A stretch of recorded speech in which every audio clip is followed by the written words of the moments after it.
So doing a little experimentation here. When I put this in place, I used this gauge because I had it. This gauge just came in, I ordered it, and because I wanted the most sensitive gauge possible to show any needle deflection. So let me put this one down, and let me show you on this one that's in kilopascals, and let's hook it up. Now, oh, let me explain. Well, let's do this. Boom, there you go. You see that little bit of needle deflection? Boom. Boom, boom. That's it. I wanted one that was like 100 kilo. I wanted a really I couldn't find a real sensitive one. I guess that's when you get into digital and electronics. But, oh, actually there is. There's the old one that uses the red fluid, really expensive, more complicated. Won't leave it in for a permanent. Some of you old time guys, you know what I'm talking about. So in this situation, these are MERV16 filters.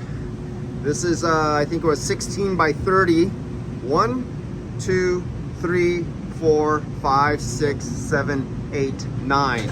9 16 by 30, 5-inch deep pleated, carbon impregnated on this return. This is hooked to an 8-ton air handler, an LG air handler. So that's this. It's pulling at roughly right now 500 CFM per ton. This is 4,000 CFM is being pulled through the surface area right now. Now, let me get up what I want to put in here, and let me see if I could. I have the camera in one hand, and I'm trying to connect this in my other hand. Let's get that guy in there. Come on, guy, you can do it. One finger. Yeah. Okay, I gotta put the camera down. Sorry, guys. Let's do this, because one hand cannot accomplish what's needed. Let me get that in there. This is what's going to go in place, what I always wanted. Now these filters have been in here over a year. Let me get that level. There we go. So this is the static across these filters at 4,000 CFM. These filters run 24/7, 365. And they've been running for over a year. Does that give you any idea how well deep plated filters work? This is a high static air handler in here. Not a medium static, not a low static. This is a high static air handler. And as you can see, it does get dirty in here. And you can see that there's soil. There's a little bit of soil you see in the bottom of the pans making a mess every now and then. So this is the environment that it's working in 24/7, 365. Now there's another problem. When you're working in these kind of conditions, there's sprays that have to go on here. You feed nutrients through the leaves in some situations. You put pesticides on the leaves, and you put anti-fungicides on the leaf to stop mildew, mold, and bot rot and all that kind of stuff. Now these pesticides have thick wetting agents that will hold the pesticide, hold the fungicide or the nutrient to the leaf to give it dwell time to soak into the leaf instead of beating off like water on Teflon.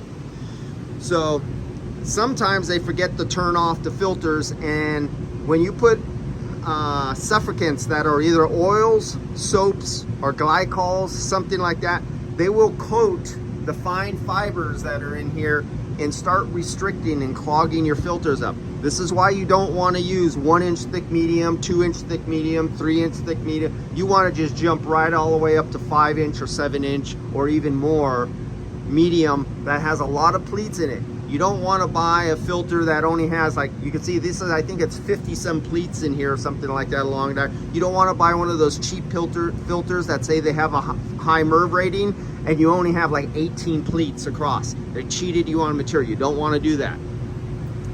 But this is the scenario, and this is, let me get it nice and even and level there. This is what it looks like after 1 year of use in a dirty, filthy area with soil that gets spilled, stuff that dries on the floor, gets airborne. This is how well, when you properly design a system, 1 year later, we still do not have to change these air filters. All right, guys, I'll see you. That's just the difference between properly implementing and having less than 200 face velocity per square foot of filter face to keep the velocity low so your MERV16 filters stay MERV16. See you guys later.